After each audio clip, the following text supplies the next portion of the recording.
Et bonjour à tous et à tous, bienvenue sur les nouvelles du Wokistan.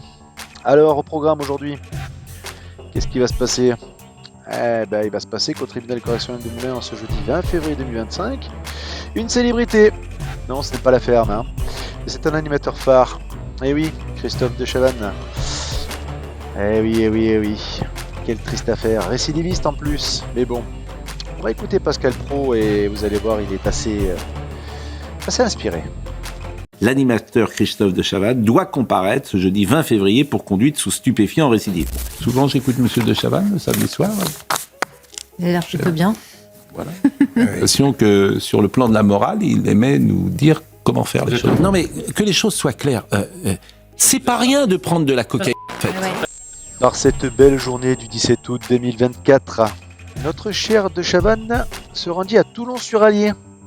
Oui. Mais il était pressé, hein. 120 km/h au lieu de 80. Ça fait un petit peu beaucoup. Lors du contrôle, les gendarmes lui ont fait un test à la coco. Et figurez-vous qu'il était positif. C'est compliqué, mais c'est compliqué. Vous croyez pas qu'on a autre chose à foutre? Ah là là là là là là là là.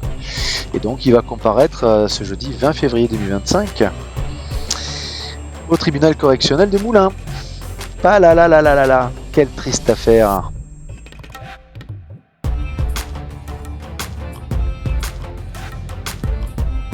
Confrère, vous n'avez pas donné le produit. C'est de la cocaïne, non? Je venais de le donner.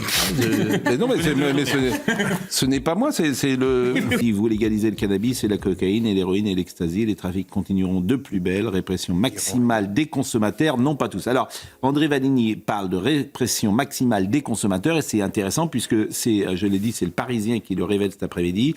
L'animateur Christophe de Chavannes doit comparaître ce jeudi 20 février pour conduite sous stupéfiant en récidive. Bon, il se trouve qu'en plus, il a un rôle sur France Télévisions.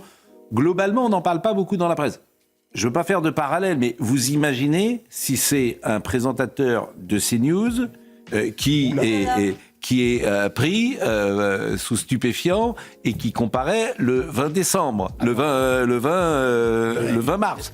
Je pense que le traitement médiatique serait peut-être un peu différent. Donc, selon le Parisien, les faits remontent au mois d'août 2024.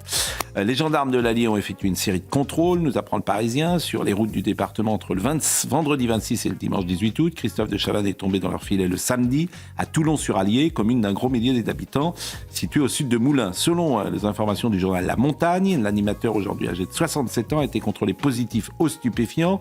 Il roulait à 120 km/h sur une portion limitée à 80. Infraction alourdie son dossier, d'autant plus qu'il s'agit d'une récidive. Bon, alors, disons les choses. Pourquoi ça pose problème? Moi, j'écoute de Chavannes tous les samedis. Bon, il parle à Jordan Bardella, on connaît ses prises de position, il lui fait la leçon. D'un autre côté, tu vois que cet homme-là, manifestement, dans sa vie personnelle, n'est pas exempt de tout reproche. Et il est sur le service public. Donc la question, naturellement, elle doit se poser. Je suis désolé de le dire comme ça. Je suis désolé de le dire comme ça, mais elle doit se poser. La moindre des choses, si dans l'émission en question, à un moment donné, on parlait de drogue, la moindre des choses serait qu'ils se mettent en retrait. Parce que... Il avait été très virulent envers Pierre Palmade. Je me souviens dans une émission de Léa Salamé, à l'instar même d'Andy Cabrat, qui disait combattre la drogue et qui lui-même a été pris en flagrant délit. Il faudrait décider que toute personne dans la vie n'est pas exempte de tout reproche, n'est plus d'activité publique. Non, mais là, c'est différent. Oui. Là, on parle quand même de conduite. On a tous des reproches. Excusez-moi, on a tous des reproches, bien évidemment. On n'est pas des anges. On va aller vers cette épure. Non, mais alors, moi, je vais vous dire quelque chose. Non, mais que les choses soient claires. C'est pas rien de prendre de la cocaïne, en fait. C'est juste alimenter les filières criminelles. Certains disent que, je crois que c'est M. Retailleau qui disait ça, ou c'est M. Voilà, qu'ils avaient du sang sur les mains. C'est pas rien. Même du poumon. Et il aurait pu avoir du sang au sens littéral. Il a conduit quand même. Voilà. Il a conduit.